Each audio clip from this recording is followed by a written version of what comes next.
कभी कभी प्यार एक ऐसा दरिया होता है जिसमें दो लोग दो किनारों की तरह होते हैं, मिलने के लिए बेचैन, एक दूसरे की रूह में समा जाने को बेताब।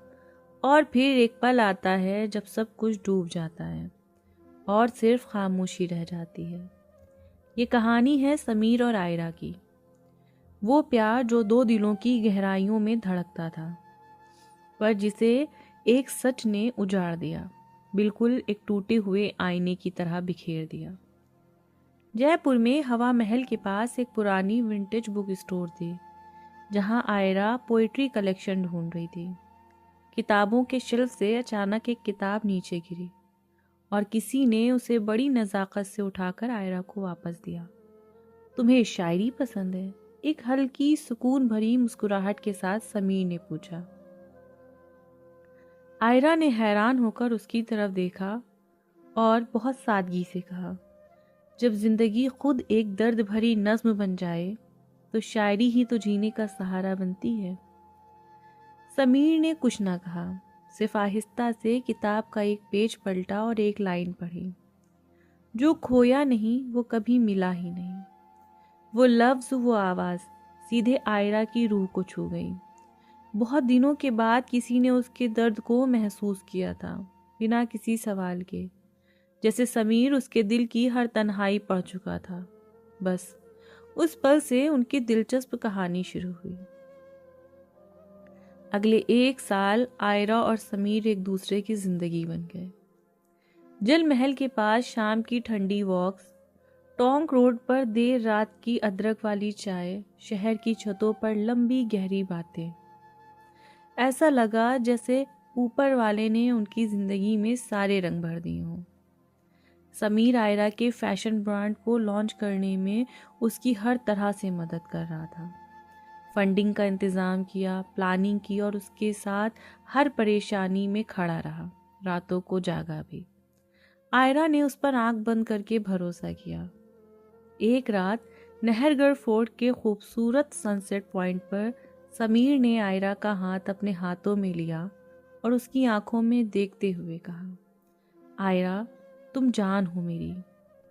तुमसे ज़्यादा सच्चा प्यार कोई और हो ही नहीं सकता इस दुनिया में। आयरा की आंखों में मोहब्बत के आंसू आ गए। उसने समीर को गले लगाया और धीरे से कहा, अगर तुम मेरी जिंदगी हो तो मौत भी तुम्हारी बाहों में कबूल है समीर। और उसी पल दो रूहों ने एंगेजमेंट रिंग एक्सचेंज की। सब कुछ मुकम्मल सा लगता था, लेकिन हर खूबसूरत ख्वाब का एक अंजाम होता है। एक रात आयरा को आयरा की एक फ्रेंड का मैसेज आया, अगर समीर का असली चेहरा देखना है तो आज रात 9 बजे ग्रैंड इंपीरियल होटल के रूम नंबर 512 में आ जाना। पहले आयरा ने उसे वहम समझकर इग्नोर किया, लेकिन वही मैसेज बार बार आयरा के फ़ोन की स्क्रीन पर फ्लैश हो रहा था। फिर उसके दिल में डर बढ़ने लगा। दिल का डर उसे वहाँ खींच ले गया। रूम का दरवाज़ा हल्का सा खुला हुआ था।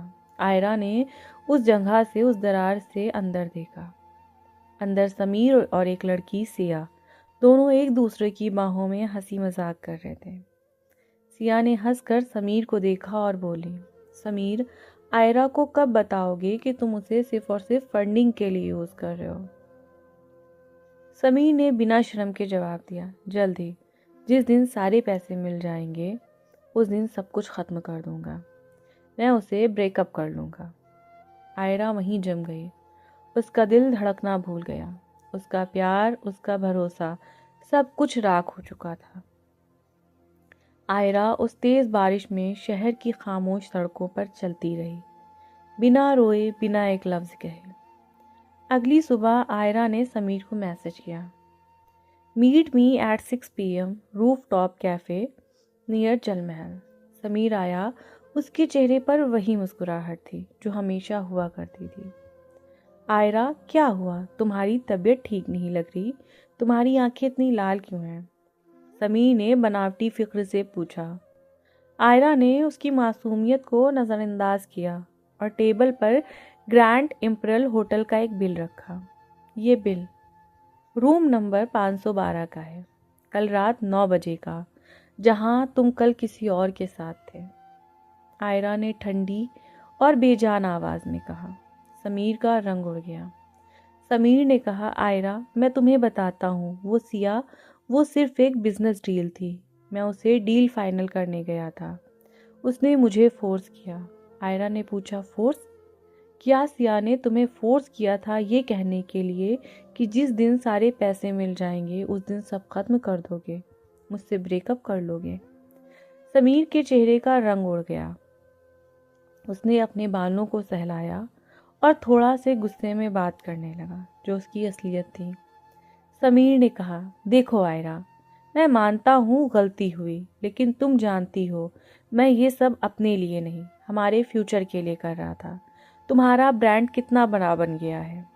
तुम्हें क्या लगता है ये सब मुफ्त में हुआ? मैंने इतनी प्लानिंग की है। आयरा ने एक चुभने वाली मुस्कान दी। उसने अपनी एंगेजमेंट रिंग उतारी और समीर के हाथ में रख दी। आयरा ने कहा, मुझे कभी नहीं लगा था कि तुम एक सोने की खान ढूंढ रहे थे समीर। तुमने मेरे दिल को नहीं, मेरे अकाउंट को देखा। तुमने मुझे एक सहारा नहीं, एक सीढ़ी समझा।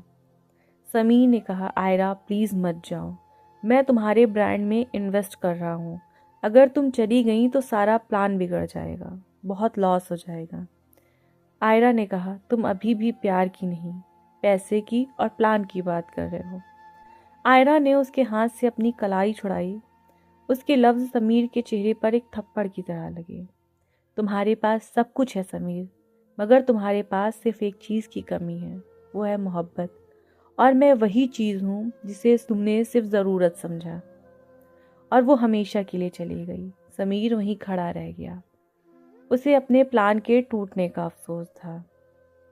इस बात को 1 साल गुजर गए। 1 साल के बाद आयरा के ब्रांड ने इंडियाज़ यंग एंटरप्रेन्योर अवार्ड जीता।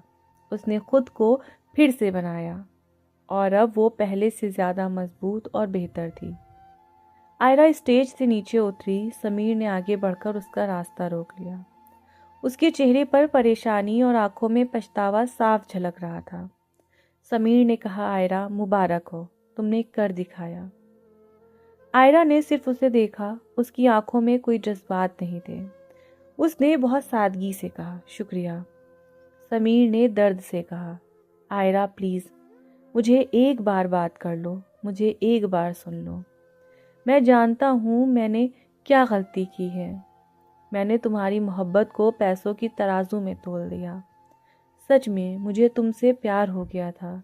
उस रात के बाद मैं मर चुका हूँ, पल पल तुम्हें याद करता हूँ। आयरा ने एक लंबी सांस ली। उसकी आंखों में अब दर्द नहीं, ताकत थी। आयरा ने कहा, समीर, तुम्हारी सच्चाई और झूठ के बीच का सफ़र मैंने तन्हा तय किया है।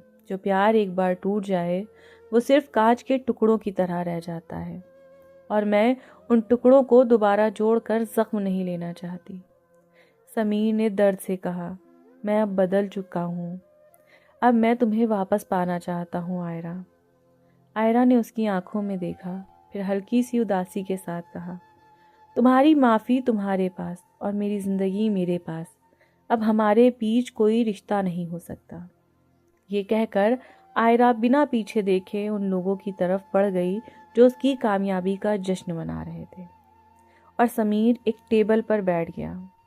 कॉर्नर की टेबल पर बैठकर समीर आंखों से सिर्फ एक बात कहता रह गया, I lost the one person who truly loved me, but Ayra कभी वापस नहीं आई।